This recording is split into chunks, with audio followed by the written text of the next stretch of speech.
Good day, brothers and sisters. It's Monday, February 14th, 2011, and it's Valentine's Day. Please, gentlemen, make sure you give your sweetheart what she wants and not what she needs. What I mean by that, I mean if she needs a toaster or a new an ironing board, don't get that for her. Get her what she wants. She wants that piece of jewelry. She wants that fur coat, that Lexus. That's what you do. Do the right thing. And ladies, you make sure you do the right thing also. Make them a nice dinner. Hey, everything will be good. Anyway, moving right on.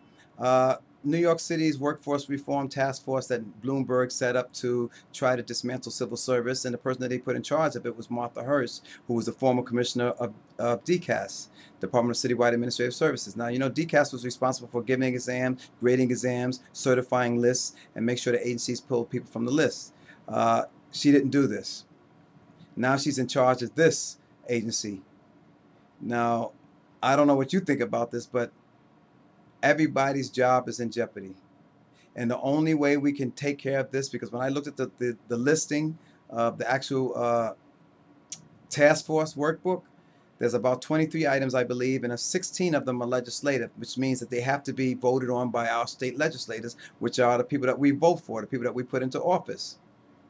Now, we need to spread the word to our family members and our friends that what the right thing is to do about this election, because between Cuomo and Bloomberg, they're trying to dismantle the system that was set up 127 years ago to stop this type of thing from going on, to stop favoritism and corruption and things like that in the civil service system.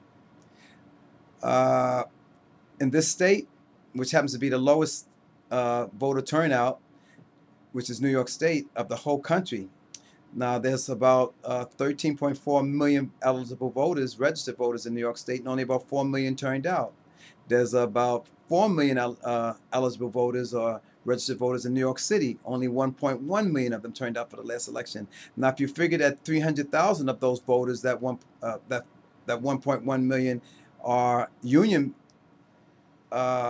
there's only about 300,000 union people in the city, and there's about, so you figure half of them turned out. There was 150,000 possible votes. So we need the votes of the other people. We need the other people to know what our plight is, because when the unions have been responsible for a lot of the advances that labor has had in this country and in this city, and if the unions fail, the people in private sector are going to lose their job protections also.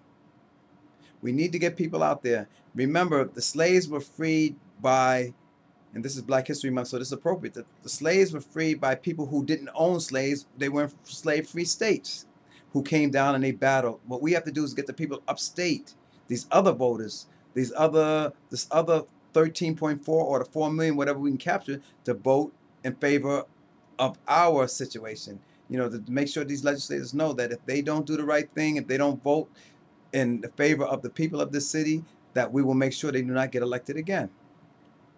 Unfortunately, changing the subject, we lost 4 members last week to terminations. The members all happen to be provisionals, and they were all disciplinary terminations.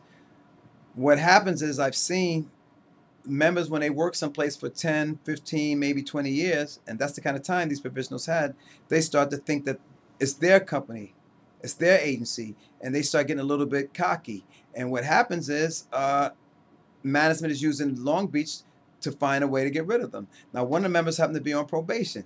The member failed their probation. I mean, we have to be very, very careful of what management is doing out there. And we have to be very careful how we act, because we have to remember that this is not our company.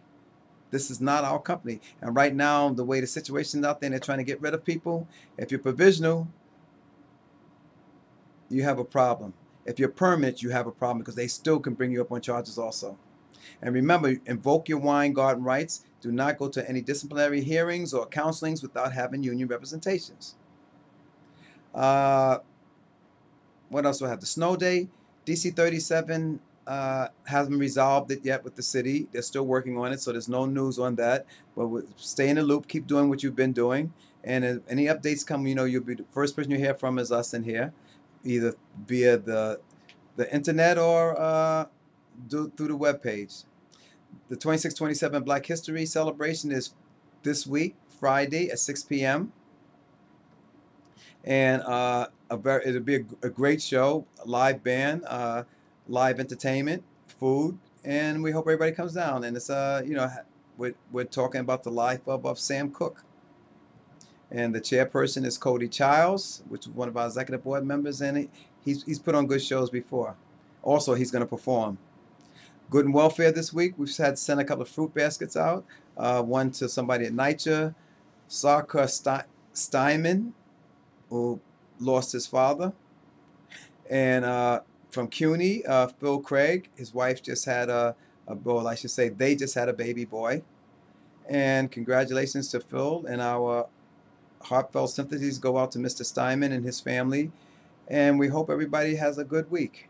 Until next Monday, Robert Ajay, thank you very much in solidarity.